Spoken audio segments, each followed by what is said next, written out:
This is going to be topic 1.5 and 1.6 lecture notes, and we're going to go over the Spanish colonial system. So, the Spanish colonial system had 4 elements, okay, and those are the elements of Spanish hegemony. Okay, so what tactics did Spain use to establish an empire in the New World? The first one is conquistadors. Because of Spain's chronic shortage of men and money, they outsourced jobs to conquistadors. This gave them a license to plunder in return for 20% of Spanish wealth. Conquistadors had to recruit men. Men rarely received wages. They fought on speculation. They had to supply their own weapons and provisions. In reality, most conquistadors weren't professional soldiers. So what did conquistadors do? They exploited pre-existing rivalries. Aztec had Hunger Games problem. Inca had dead mummy problem. Germs married and incorporated indigenous culture, unlike the English settlers. So the Spanish married and into Native American cultures where the English did not. So the second thing is the encomienda system. Victorious conquistadors obtained annual tribute from conquered through encomiendas. Cortes appropriated tribute from 23,000 families through his encomienda, entire valley of Oaxaca. Supposed to defend inhabitants and promote Christianity, it was basically a feudalistic system, the encomienda system, because only superior officers obtained encomiendas. Ambitious subordinates longed for new expeditions and conquests. This motivation expanded the frontiers of conquest. It created a chain of conquest stepping stones. The Spanish crown eventually put an end to this, did not want powerful feudal lords arising that could challenge their power in the New World.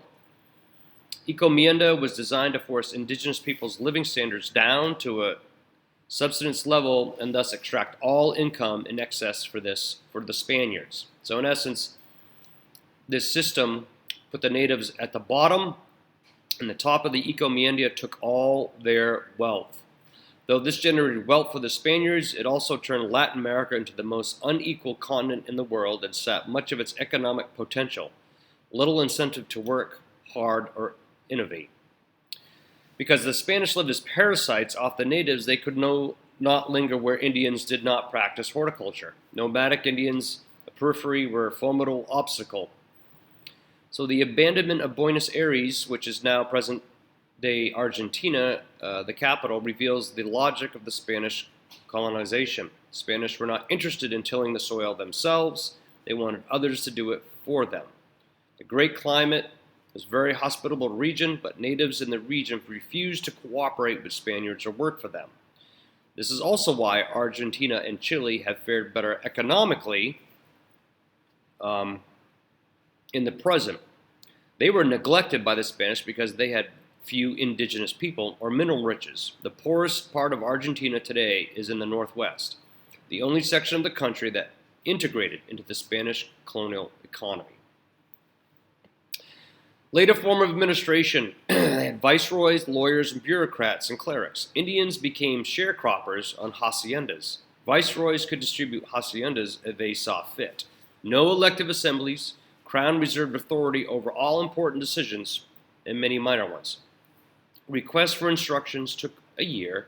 Crown monopolized trade between colonial regions. A merchant in modern Mexico could not directly trade with anyone in modern Colombia. Guaranteed that all silver and gold flowed to Spain. Reduced economic prosperity of colonies. The monarchy also sold political offices and even immunity in judicial matters.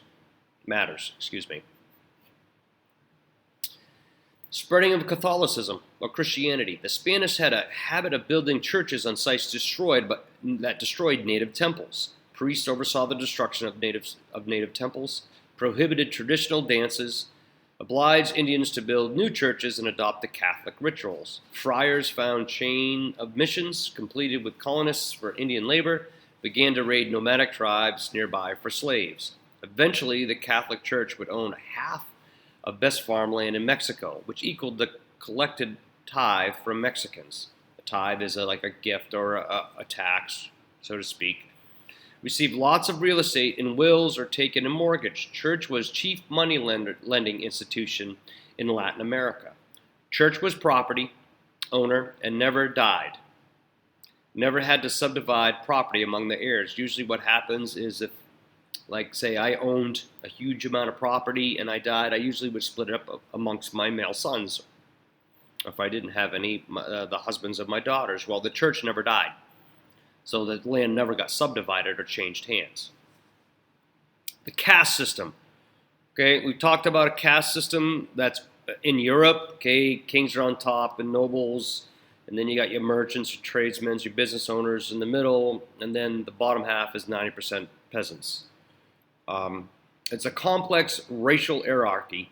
The Iberian crown tried to impose, supposed to influence education, clothing, wealth. Caste was noted on baptismal register. So when you were baptized, it said on your paperwork when you were baptized what class you were: peasant, noble, biracial, Native American, Spanish.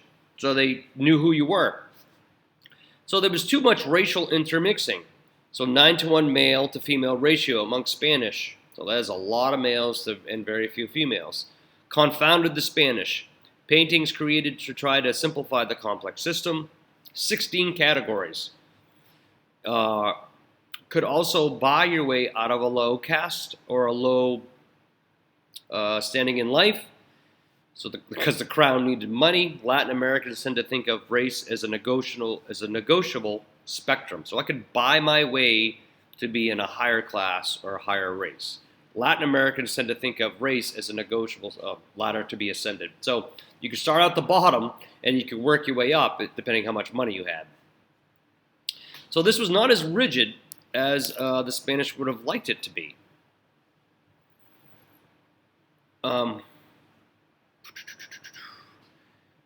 Over time, wealthy members of lower classes could purchase whiteness in a system called gracias al sacar. In effect, your economic status could change your racial caste.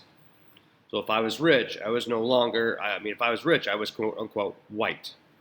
Caste system officially banished during Latin American revolutions of the 1800s. We talked about the Catholic Church. We talked about the caste system and the responses of Native Americans, the Pueblo Revolt. So resistant responses from Native Americans. 1680 rebellion in Santa Fe, the greatest setback ever to European expansion in the New World. Spanish didn't recapture it until 1692.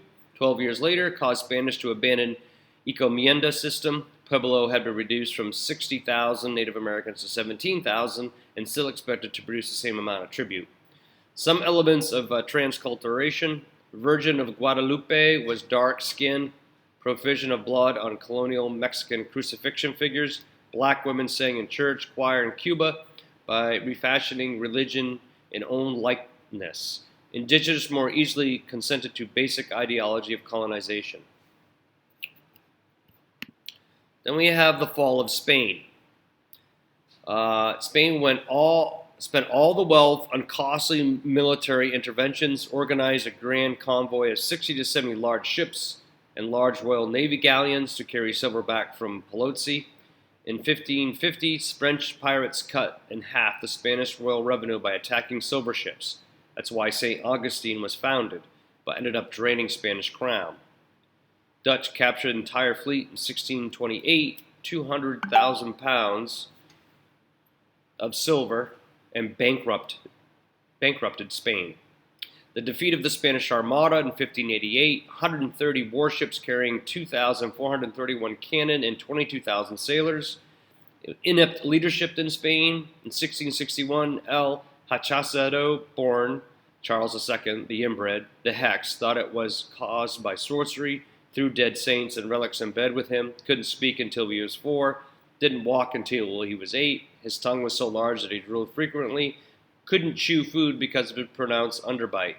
Failure to produce an heir sparked Spanish Civil War. From 1701 to 1714, French King Louis the Sixth or the Fourth, King Louis the Fourth claimed vacant Spanish throne for his son Philip. This is the War of the Spanish Succession. So, this is how Spain, this is him right here. This is Charles II, the inbred, the hexed. This is not caused by sorcery. This is caused by inbreeding. Okay, because the royal families of Europe only bred with each other, and they're basically related, and this is caused by inbreeding.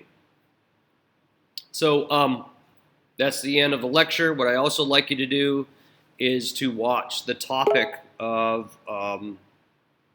Heimlich's history, topics 1.5 to 1.6, and then you have assignment. All right.